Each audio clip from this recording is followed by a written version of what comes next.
श्रीमद् भागवत महापुराण चतुर्थ स्कंद अध्याय 23 राजा पृथु की तपस्या और परलोक गमन। श्री मैत्रेय जी कहते हैं, इस प्रकार महामनस्वी प्रजापति पृथु ने स्वयमेव अन्न आदि तथा पूर्व ग्राम आदि सर्ग की व्यवस्था करके स्थावर जंगम सभी की आजीविका का सुविधा कर दिया था तथा साधु जनोचित धर्मों का भी खूब पालन किया। मेरी अवस्था अब ढल गई है, जिसके लिए मैंने इस लोक में जन्म लिया था उस प्रजा रक्षण रूप ईश्वर आज्ञा का पालन भी हो चुका है।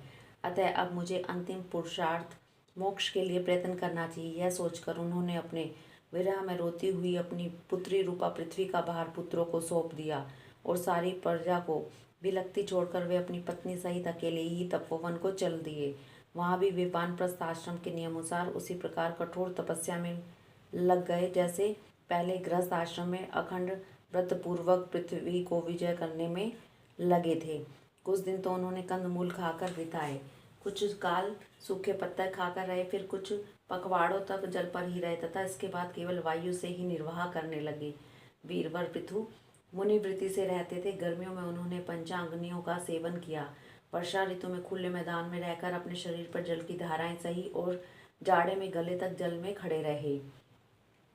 वे प्रतिदिन मिट्टी की वेदी पर ही शयन करते थे। उन्होंने शीत उष्ण सब प्रकार के द्वंद्वों को सहा तथा वाणी और मन का संयम करके ब्रह्मचार्य का पालन करते हुए प्राणों को अपने अधीन किया। इस प्रकार श्री कृष्ण की आराधना करने के लिए उन्होंने उत्तम तप किया। इस क्रम से उनकी तपस्या बहुत पुष्ट हो गई और उसके प्रभाव से कर्म मल नष्ट हो जाने के कारण उनका चित्त सर्वथा शुद्ध हो गया। प्राणायामों के द्वारा मन और जितेंद्रियों के निरुद्ध हो जाने से उनका वासना जनित बंधन भी कट गया। तब भगवान सनत कुमार ने उन्हें जिस परम उत्कृष्ट अध्यात्म योग की शिक्षा दी थी, उसी के अनुसार राजा पृथु पुरुषोत्तम श्री हरि की आराधना करने लगे। इस तरह भगवत परायण होकर श्रद्धापूर्वक सदाचार का पालन करते हुए निरंतर साधन करने से पर ब्रह्म परमात्मा में उनकी अनन्य भक्ति हो गई। इस प्रकार भगवत उपासना से अंतःकरण शुद्ध सात्विक हो जाने पर निरंतर भगवत चिंतन के प्रभाव से प्राप्त हुई उस अनन्य भक्ति से उन्हें वैराग्य सहित ज्ञान की प्राप्ति हुई और फिर उस तीव्र ज्ञान के द्वारा उन्होंने जीव के उपाधिभूत अहंकार को नष्ट कर दिया था, जो सब प्रकार के संशय विपर्य का आश्रय है। इसके पश्चात देह आत्म बुद्धि की निवृत्ति और परमात्म स्वरूप श्री कृष्ण की अनुभूति होने पर अनन्य सब प्रकार की सिद्धि आदि से भी उदासीन हो जाने के कारण उन्होंने उस तत्व ज्ञान के लिए भी प्रयत्न करना छोड़ दिया, जिसकी सहायता से पहले अपने जीव कोश का नाश किया था। क्योंकि जब तक साधक को योग मार्ग के द्वारा श्री कृष्ण कथा अमृत में अनुराग नहीं होता, तब तक केवल योग साधना से ही उसका मोहजनित प्रसाद दूर नहीं, भ्रम नहीं मिटता। फिर जब अंतकाल उपस्थित हुआ तो वीरवर पृथु ने अपने चित्त को दृढ़ता पूर्वक परमात्मा में स्थिर कर ब्रह्म भाव में स्थित हो अपना शरीर त्याग दिया। उन्होंने एड़ी से गुदा के द्वार को रोककर प्राणवायु को धीरे धीरे मूलाधार से ऊपर की ओर उठाते हुए उसे क्रमशः नाभि, हृदय, वक्षस्थल, कंठ और मस्तक में स्थित किया। फिर उसे और ऊपर की ओर ले जाते हुए क्रमशः ब्रह्मारंध्र में स्थित किया। फिर उन्होंने किसी प्रकार के सांसारिक भोगों की लालसा नहीं की तथा यथास्थान विभाग करके प्राणवायु को समष्टि वायु में, पार्थिव शरीर को पृथ्वी में तथा शरीर के तेज को समष्टि तेज में लीन कर दिया। हृदय आकाश आदि देह अविच्छिन्न आकाश को महाकाश में और शरीरगत रुधिर आदि जलीय अंश को समष्टि जल में लीन किया। इस प्रकार फिर पृथ्वी को जल में, जल को तेज में, तेज को वायु में और वायु को आकाश में लीन किया। तदंतर मन को इंद्रियों में, इंद्रियों को उनके कारण रूप तन्मात्राओं में और सूक्ष्म भूतों के कारण अहंकार के द्वारा आकाश, इंद्रिय और तन्मात्राओं को उसी अहंकार में लीन कर अहंकार को महतत्व में लीन किया। फिर संपूर्ण गुणों की अभिव्यक्ति करने वाले उस महतत्व को माया उपाधिक जीव में स्थित किया। तदंतर उस माया रूप जीव की उपाधि को भी उन्होंने ज्ञान और वैराग्य के प्रभाव से अपने शुद्ध ब्रह्म स्वरूप में स्थित होकर त्याग दिया। महाराज पृथु की पत्नी महारानी अर्ची भी उनके साथ वन को गई थी। वे बड़ी सुकुमारी थी, पैरों से भूमि का स्पर्श करने योग्य भी नहीं थी। फिर भी उन्होंने अपने स्वामी के व्रत और नियम आदि का पालन करते हुए उनकी खूब सेवा की और मुनि वृत्ति के अनुसार कंद मूल आदि से निर्वाह किया। इससे यद्यपि वे बहुत दुर्बल हो गई थी, तो भी प्रियतम के कर स्पर्श से सम्मानित होकर उसी में आनंद मानने के कारण उन्हें किसी प्रकार कष्ट नहीं होता था। अब पृथ्वी के स्वामी और अपने प्रियतम महाराज पृथु की देह को जीवन के चेतना आदि सभी धर्मों से रहित देख उस सती ने कुछ देर विलाप किया, फिर पर्वत के ऊपर चिता बनाकर उसे उस चिता पर रख दिया। इसके बाद उस समय के सारे कृत्य कर नदी के जल में स्नान किया, अपने परम पराक्रमी पति को जलांजलि दे आकाश स्थित देवताओं की वंदना की तथा 3 बार चिता की परिक्रमा कर पतिदेव के चरणों का ध्यान करती हुई अग्नि में प्रवेश कर गई।